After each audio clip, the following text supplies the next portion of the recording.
Mira, Patricia es directora de Soluciones a la Salud, Hogar Sí, diplomada en Enfermería y Trabajo Social, con más de 20 años de trayectoria en servicios sociales y sanidad.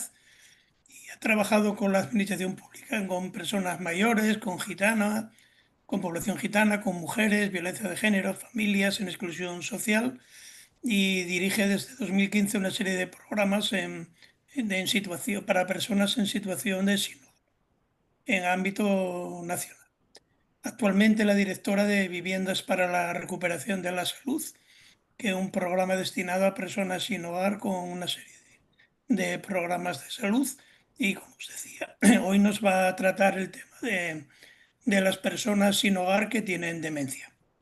Así que, Patricia, cuando quieras.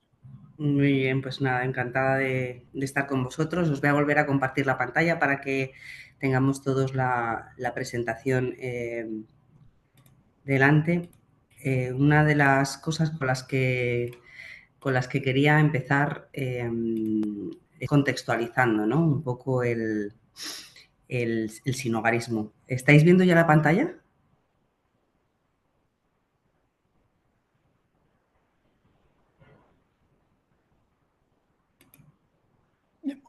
De momento no.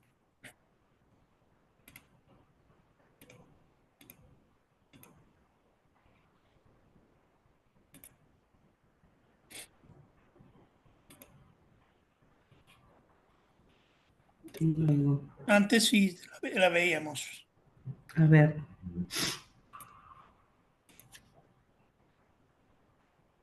¿Ahora?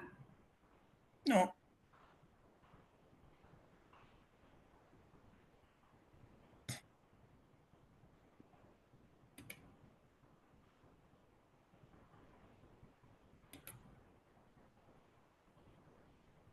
¿Se ve ahora?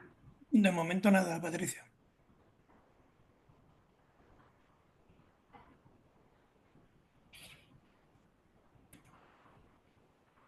Deja de compartir si quieres. Sí. Yo creo que no hay nada compartido ahora mismo, ¿eh? Vale. Está, el Teams o sea, el Zoom me indica que sí, que estoy compartiendo, pero compartir, no Ahora sé, empieza. a ver si ahora yo creo que ya puede que sí. Ahora sí. Ahora, ¿verdad? Vale.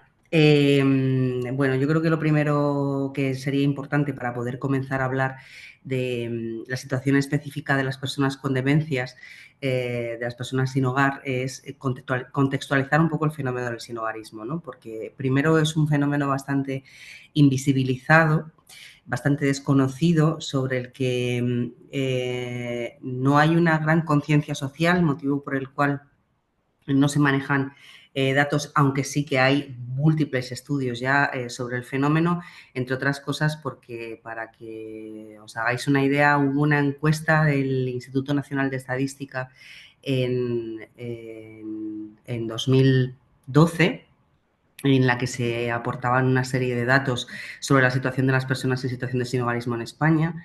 No volvió a haber una encuesta hasta 2022 y entre una encuesta y la siguiente, que pasaron 10 años, se constató desde el Instituto Nacional de Estadística que había habido un aumento del 20% de las personas en situación de sinhogarismo en España. Esto es un dato bastante alarmante porque estamos hablando que actualmente en esta situación se puede encontrar unas 40.000 personas en toda España. Que sepamos a ciencia cierta, porque estas encuestas se hacen solamente a las personas que acuden a algún centro de atención, es decir, que pernoctan en un centro, que pernoctan en un albergue o que acuden a un comedor social, pero excluye de todas esta serie de datos a todas aquellas personas que viven de manera permanente en la calle y que no acuden a ninguno de estos centros, que son unas cuantas, es decir, que sabemos y calculamos que puede suponer que sean unas 8.000 personas más, ¿vale? Entonces, bueno, cuando hablamos de qué se produce en una persona para llegar a la situación de sinhogarismo, tenemos que abordar diferentes aspectos, porque hasta el momento hay una tendencia natural a pensar que la situación de sinhogarismo es una situación que es responsabilidad de la persona, ¿no? La persona ha tomado una serie de malas decisiones a lo largo de su vida y esta serie de malas decisiones han acabado con esta persona en la calle, ¿no? O ha sido una consumidora habitual y ha acabado pues con sus consumos de la sustancia que sea, ha acabado en la calle. Bueno, pues realmente esto no es así, ¿no? El sinhogarismo es un fenómeno estructural que tiene que ver con la propia estructura social y cómo va aislando a determinados grupos de población, generando realmente una situación de absoluta exclusión.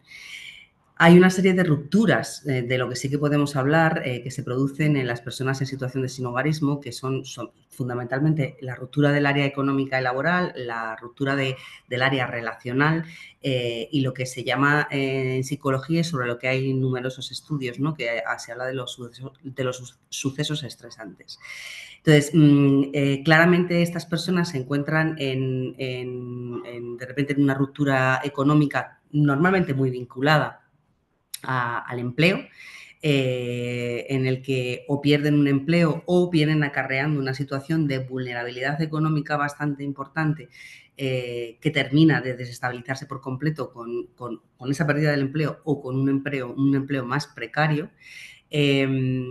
Es la única puerta de entrada, además de la ciudadanía, a otra serie de derechos, el empleo en muchísimos casos, e incluso de protección social. En todas las comunidades autónomas tenemos un sistema de rentas mínimas, pero todos somos conocedores de que ese sistema de rentas mínimas a todas vistas es absolutamente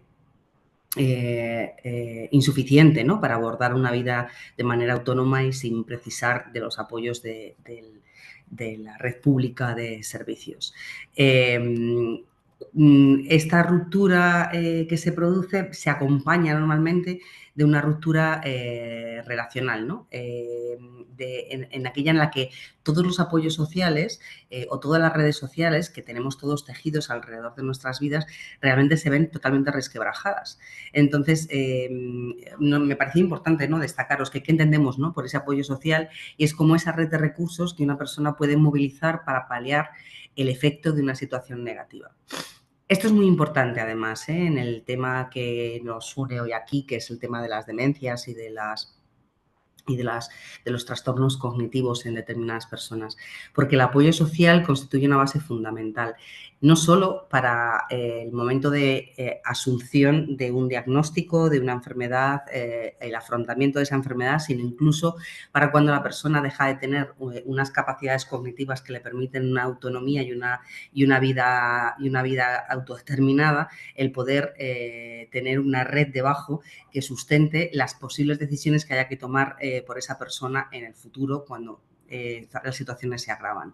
Entonces, esas principales fuentes de apoyo social de las que de repente vemos totalmente que se han roto en las personas en situación de sinhogarismo, pues es lo que tiene que ver con el apoyo emocional, que es el sentirte protegido, ¿no? Por las personas que te rodean, por tu red social.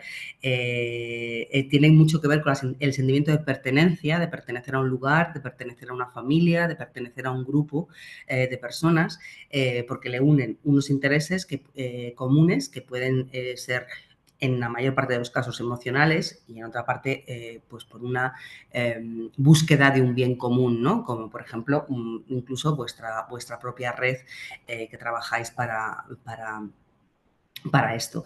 Es muy importante el apoyo de estima, ¿no? Es decir, la sensación de sentirse querido, ¿no? De sentirse competente, de sentir que tu existencia aporta valor en la existencia de otras personas y que además se pueden compartir sentimientos, pensamientos, frustraciones, sueños, experiencias, etcétera. Y luego el apoyo tangible, ¿no? Que es el que os decía antes, que es la ayuda instrumental, a dónde recurrimos cuando de repente necesitamos algo muy concreto, que nos acompañen a un sitio, que nos dejen una cantidad de dinero, que nos expliquen un documento, ¿no? Ese apoyo tangible que las personas en situación de sinhogarismo tampoco mantienen. Es interesante, sobre todo cuando queremos romper con esa idea de que las personas en situación de sinhogarismo son la consecuencia de sus decisiones, tener en cuenta un estudio que se lanzó desde una Asociación Nacional de Psiquiatría en el que, bueno, nos hablaba de los sucesos estresantes, ¿no? Que son esas situaciones vitales en las que las personas reciben un daño o una pérdida.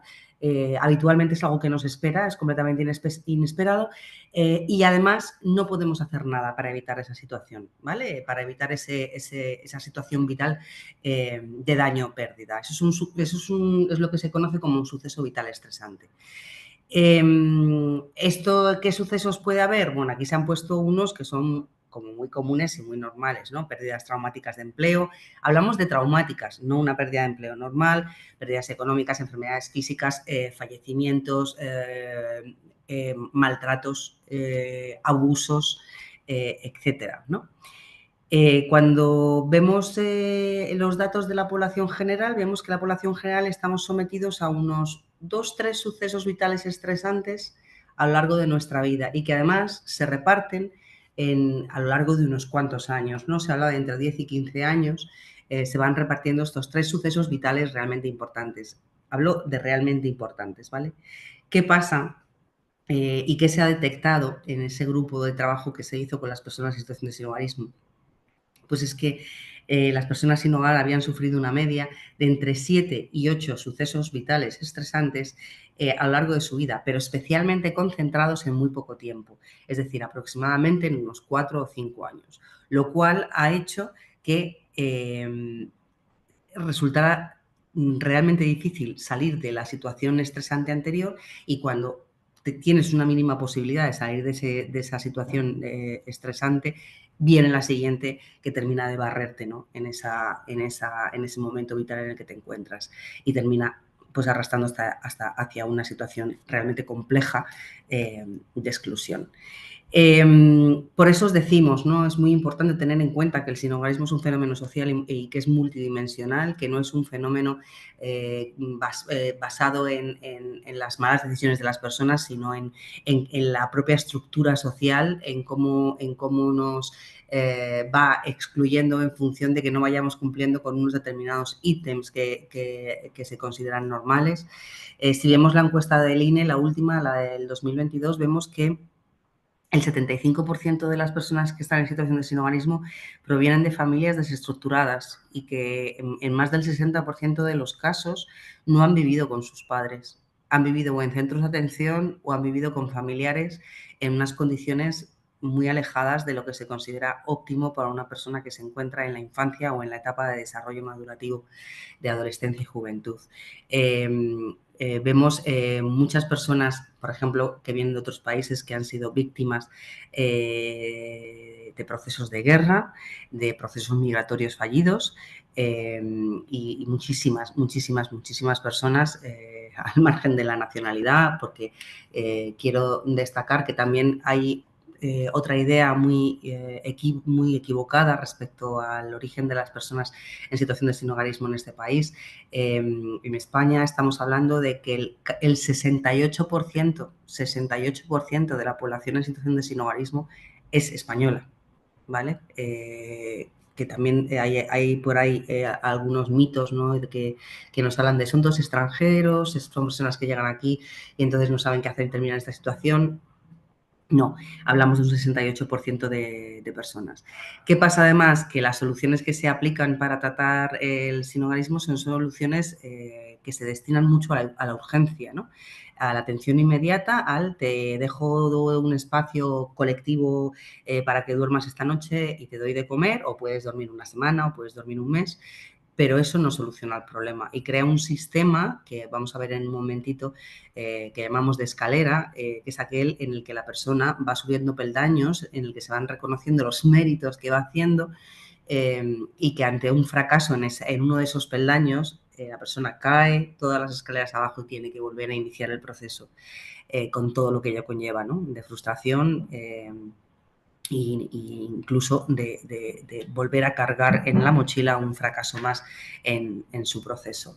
Vemos aquí que, bueno, sin duda es una forma de discriminación sistémica. La primera dimensión afecta a la ausencia de hogar, que afecta directamente a la ausencia de capacidad de acceso al empleo, a la ausencia de capacidad de acceso real al sistema de salud.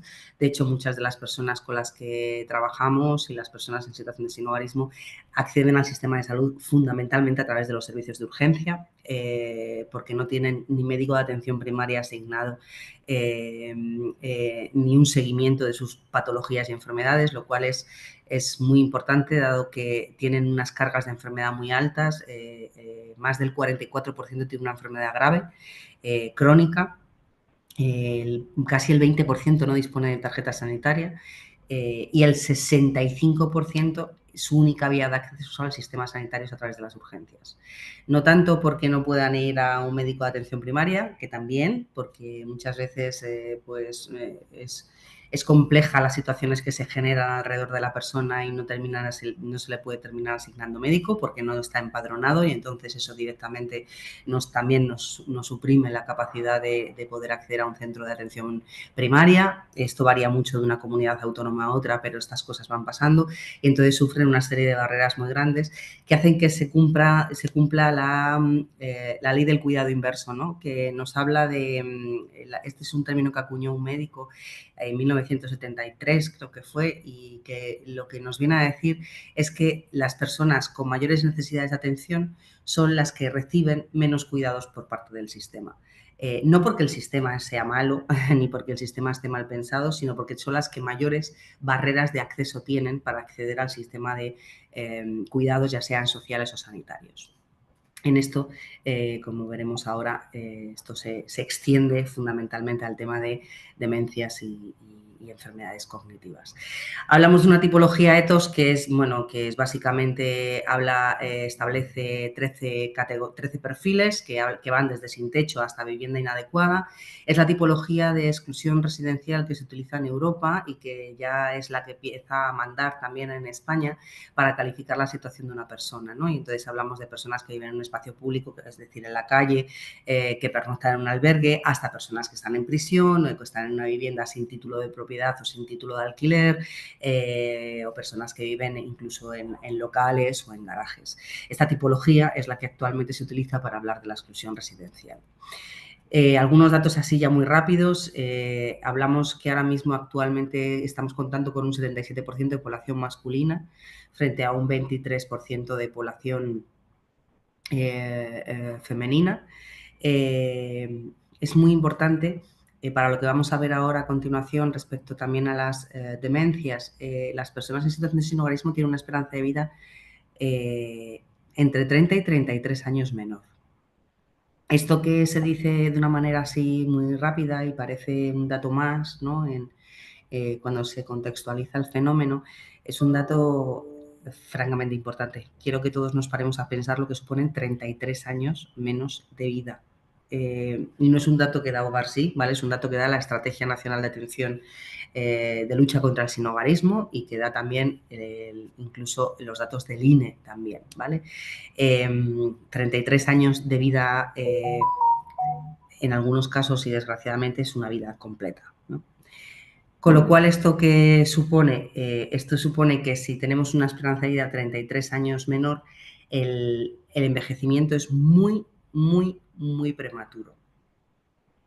Y de hecho, las personas en situación de sinhogarismo mueren en muchísimos casos por enfermedades prevenibles y tratables, algo que es absolutamente impensable, ¿no? En el mundo, en una sociedad de derecho, especialmente europea, en la que siempre se tiende a tender una mano a la persona que más desprotegida se encuentra. Pero en este caso están muriendo por enfermedades prevenibles y no tratables, porque para que os hagáis una idea, una persona en situación de sinhogarismo no puede recibir un trasplante, a menos que pueda garantizar un año de residencia estable en algún sitio, y hay pocos programas que puedan garantizar esa Estabilidad en el alojamiento básicamente porque las entidades viven año a año de subvenciones que hay que renovar cada año y de repente hay un año que te pegan un susto y te has quedado sin financiación. Además de eso, tampoco reciben tratamientos de quimioterapia o radioterapia si están en la calle. No es porque el sistema sea malo ni perverso, al revés, es porque no se puede dar un tratamiento de tal envergadura y de tal importancia cuando no se pueden garantizar las condiciones de salubridad, las condiciones higiénicas y las condiciones de tranquilidad que precisa una persona que está recibiendo un tratamiento de quimioterapia o de radioterapia. Estos datos nos alarman un poco porque además vemos que hay 26.690 plazas de alojamiento, de las cuales más del 40% son en alojamientos colectivos. Con colectivos no me refiero a una vivienda en la que viven 4 personas, sino un espacio en el que viven 60 o 100, ¿vale? Es decir, lo que es un albergue de siempre. Esto deja fuera casi a 20.000 personas que están fuera del sistema de atención porque no hay plazas para cubrir sus necesidades. Cuando se les ha preguntado directamente a estas personas, lo que dicen es, lo siento, el albergue no me está facilitando nada y no me sirve para nada. Y esta no es la ayuda que preciso, ¿no? Entonces, nos estamos equivocando en el sistema de atención. Esta representación que veis ahora mismo es la que os hablaba del sistema de escalera, ¿no? En la que la persona pasa de la calle a un alojamiento en plaza de emergencia. Si lo hace muy bien, entonces ya pasa a un alojamiento de transición, que puede ser una pensión. Entonces, si lo hace muy bien y ha funcionado todo fenomenal, pues ya puede pasar a un alojamiento permanente. Pero en esta escalera la gente va cayendo porque ese sistema de méritos que vienen establecidos desde la perspectiva de méritos que cada uno considera oportuno, ¿no? Es la que termina generando unas situaciones de fracaso muy importante en las intervenciones y sobre todo terminan generando una relación entre las personas beneficiarias y los profesionales que es absolutamente disfuncional porque ni está basada en la confianza real ni está basada en lo que realmente queremos trabajar con las personas, sino que está basada en lo que estas personas saben que tienen que decirnos porque es lo que queremos oír, pero no en la transmisión real de cuáles son sus necesidades, sus objetivos y qué es lo que quiere conseguir o cómo quiere conseguir salir de la situación en la que se encuentra. Bueno, la solución es claramente siempre es un hogar, ¿no? Y sobre todo, y lo más importante es poder empezar a diseñar realmente programas que den respuesta a las necesidades reales. Os traía esta diapositiva porque me parece muy importante que veamos un poco cuáles son los prejuicios, los estereotipos y esos perfiles que la gente piensa, ¿no? De lo que son las personas sin hogar, pues son alcohólicos, todos son alcohólicos. Hay personas que son consumidoras, por supuesto, hay muchas otras personas que no han consumido nunca. No quieren ir a los albergues, bueno, muchas veces no quieren. ¿Qué hay detrás del no quiero? Pues en muchos casos hay muchos problemas de salud mental. En otros muchos casos hay muchos problemas de demencias y deterioros cognitivos, que ahora vamos a ver. Un poco ellos se lo han buscado, ¿no? Son incívicos y son violentos, son inmigrantes que se aprovechan de la situación o no quieren trabajar y entonces están en esta situación porque no quieren trabajar y por eso están en la calle, ¿no? Es decir, son responsables de la situación en la que se encuentra, de tal manera que la sociedad echa la vista a un lado y se hace totalmente ajena a la realidad de estas personas, estableciendo que es su responsabilidad estar ahí. Cuando hablamos de las demencias y de los problemas degenerativos neurológicos y de las enfermedades neurológicas, los estudios que tenemos vemos que las demencias prevalentes en las personas en situación de sinhogarismo son las demencias alcohólicas y los deterioros cognitivos vinculados al Alzheimer, el Alzheimer y las demencias vinculadas a la enfermedad de Parkinson. Y también encontramos muchas demencias frontotemporales. Como os decía antes, la esperanza de vida de las personas en situación de sinhogarismo es 30 años menor, con lo cual nos encontramos con un envejecimiento muy prematuro. Y a ello le sumamos una completa y absoluta falta de red que sustente el proceso de deterioro cognitivo y de red que acompañe en ese proceso de deterioro cognitivo. Muchas veces cuando hemos podido tener la oportunidad de compartir espacio con asociaciones que trabajan con el deterioro cognitivo, que trabajan con las demencias, que trabajan con el Alzheimer, y que además para nosotros es un placer, ¿no? Primero porque aprendemos muchísimo de la experiencia tanto de los familiares como de los propios enfermos, como de los trabajadores que están alrededor de los pacientes, ¿no? Y además también, y por otro lado, también nos encanta porque podemos transmitir y poder contar, ¿no? Vale, y esto es terrible, pero ahí tenemos otra nueva realidad, que es la de estas personas, que no hay un familiar sufriendo detrás porque no hay familia, que no hay alguien que esté tramitando ayudas, aunque esté frustrado porque no se las conceden y porque son insuficientes, porque no hay ese alguien, no hay ese apoyo, esa red social, salvo la red de trabajadores. Y segundo, y más importante, es porque queremos transmitiros un poco también el estigma que sufren estas personas. Cuando lo hemos vivido trabajando con ellas, lo hemos vivido incluso acompañándoles a determinados servicios médicos, en el que nos hemos dado cuenta, ¿no?, que mientras que padecer una demencia o un Alzheimer, padecer un Parkinson en fase 3 en el que ya se ven comprometidas nuestras funciones cognitivas, o cualquier otro tipo de demencia, está muy vinculada, ¿no?, a la qué mala suerte, ¿no? Es un golpe de la vida, no queremos nadie padecer esto, pero lo que nos genera, y quiero que me entendáis con lo que voy a decir, es la compasión, entendida en el buen sentido de vamos a hacer todo lo posible por apoyar a esta persona que ha tenido la mala suerte en la vida de tener este problema, ¿no? Pues esto con las personas en situación de sinhogarismo no pasa. Nos encontramos son responsables porque, claro, es que se han frito el cerebro porque entre lo que han bebido y lo que han consumido y lo que han tal, pues han terminado con una demencia. Bueno, por supuesto hay personas que tienen demencias alcohólicas, muchas personas. Hemos visto resonancias magnéticas y hemos visto escáneres de cerebros con agujeros causados por el consumo abusivo de alcohol, pero tenemos muchísima gente con Alzheimer, tenemos muchísima gente con demencias y tenemos muchísima gente con deterioros cognitivos no vinculados al consumo. Pero el estigma lo llevan colgado. Y además, en muchos casos, se confunde, dado a que son personas que se encuentran en situación de calle o que llegan a un hospital y de repente se desorientan, no saben dónde están, han tenido un accidente por el que han sido ingresados y su deterioro cognitivo no les permite realmente saber ni qué les está pasando, ni de dónde vienen, ni a dónde van, ni dónde salen después de estar allí. Automáticamente, en muchos casos, se ha vinculado con problemas de salud mental, que no son tales cuando se ha rascado un poco más y se ha podido hacer un diagnóstico certero y real de la situación en la que se encontraba la persona, ni tiene que ver con un proceso de decisión. Ojo, que también podemos, además, si queremos ser absolutamente fiables al dato, ¿no? Las demencias alcohólicas están presentes en toda la población, no solo en las personas en situación de sinhogarismo. Y por otro lado, esas demencias alcohólicas, yo también invito un poco a las personas a pensar en qué situación se encontraría si llevaran 10 años en la calle, pasando de albergue en albergue en el mejor de los casos y pasando por todas las situaciones de inseguridad. El 85% de las personas en situación de sinhogarismo ha sido víctima de un delito de odio.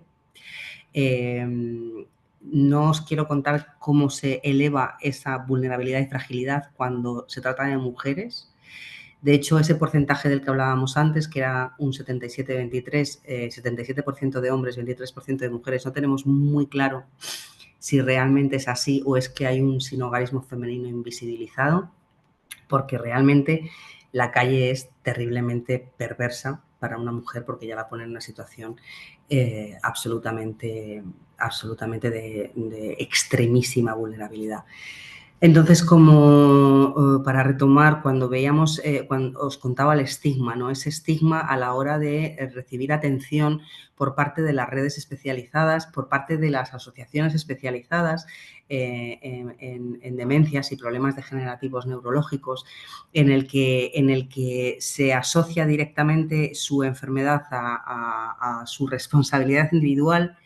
Además, nos encontramos que los recursos no están adaptados, los poquísimos recursos que hay de atención no están adaptados. Muchas veces se deriva a una persona en situación de sinhogarismo que viene de un ingreso hospitalario. La cama hospitalaria hay que liberarla porque la persona sanitariamente pues tiene que pasar a hacer su convalecencia en casa, no tiene casa, entonces urge sacarle porque no es eficiente, y además es así, ocupar una cama de hospital por motivos sociales, y se hacen derivaciones de urgencia, normalmente, a una residencia de mayores que ni está preparada para recibir a la persona que va a llegar, porque esa persona tiene normalmente una enorme comorbilidad, es decir, además de un problema de salud físico, suelen tener un problema de dependencia, suelen tener un problema, en algunos casos, problemas de adicciones, en algunos casos también tienen un problema de salud mental, en algunos casos tienen un problema de deterioro cognitivo, es decir, y toda esa confluencia de múltiples aspectos se juntan en una persona que va a ir a residir a un entorno en el que no lo ha hecho nunca, que es una residencia de mayores, que además no está preparada para atender a una persona con esta múltiple casuística, y que termina siendo un fracaso, tanto para la persona como para el propio centro, porque no se crean recursos especializados o unidades especializadas dentro de los determinados recursos. Y además de eso, nos encontramos con el problema de que tenemos a una persona con 45 años, con una demencia, que tiene 45 años y no es perfil de nada, porque no se tiene en cuenta el envejecimiento prematuro al que están sometidas estas personas, que a lo mejor con 50 años tienen las mismas condiciones físicas y cognitivas de una persona de 80. Pero eso que se sabe, que es conocido, del que hay estudios y que además está avalado por documentos de la estrategia nacional, no ha supuesto que se hagan unas unidades específicas, o incluso que el requisito de edad para acceso a determinados servicios más vinculados con mayores, aunque sabemos que las demencias o el Alzheimer cada vez tienen unas fases de inicio más temprana, no están, pero para el acceso a muchísimos servicios está vinculado con una edad que estas personas, a nivel de su situación física y cognitiva, han superado hace muchísimos años, pero a nivel de DNI no es real, ¿no? Entonces, de repente, nos vemos con esta persona es perfil de residencia, necesita los cuidados de una residencia, además ya tiene un deterioro cognitivo ya no es moderado, sino que es un deterioro en muchísimos casos severo, necesita una supervisión 24/7, es que tiene 52 años y me dicen que no es perfil de ningún sitio, ¿no? Ya no, que esto, pues algún familiar se tendrá que hacer cargo. Señores, hablamos de una persona que no tiene ningún tipo de red. Esta es una realidad en la que nos vemos inmersos día tras día en la intervención con las personas en situación de sinhogarismo. Y además, ante el absoluto desconocimiento por parte de esas asociaciones que trabajáis y os dejáis la vida en intentar que tanto los propios pacientes como los familiares se sientan acompañados en el proceso de asunción, ¿no?, de una enfermedad de esas características. Las personas en situación de sinhogarismo no tienen acceso a estos servicios, no los conocen, sienten mucha vergüenza, piensan que van a ser en cualquier caso etiquetados, no pertenecen a esa categoría de gente que merece, ¿no?, estos apoyos por parte de la sociedad y de la sociedad en su movimiento asociativo y de los propios servicios públicos. Entonces, nos encontramos en una encrucijada en la que además, insisto, cada vez vemos demencias Alzheimer más precoz, más aún que en la población general, lo cual es bastante preocupante. Nos encontramos con además que empiezan a detectarse determinados tipos de demencias que no están todavía ni siquiera muy contextualizados ni muy diagnosticados y muy estudiados por parte de neurología. Tenemos así algunos casos en los que nos dicen realmente nos encontramos ante un tipo de demencia que es bastante inusual y que vamos a intentar abordar. Es muy difícil hacer un seguimiento y poder estudiar a una persona cuando esa persona no tiene un hogar y cuando no tiene una sede fija y hoy está aquí, mañana está en otro centro, pasado está en el otro, se le expulsa muchas veces porque no se entiende, otras veces la persona es que se va, otras veces es que los recursos son de una temporalidad en cuanto a la estancia. Y no se puede hacer esa trazabilidad del seguimiento de una persona durante todas las fases de su deterioro para poder realmente acompañarla en cada momento en esa necesidad concreta que tiene. Sobre todo y más teniendo en cuenta que es una persona sin red en el 90% de los casos, y me quedo corta. Entonces, bueno, este era un poco lo que quería, la realidad que quería traeros.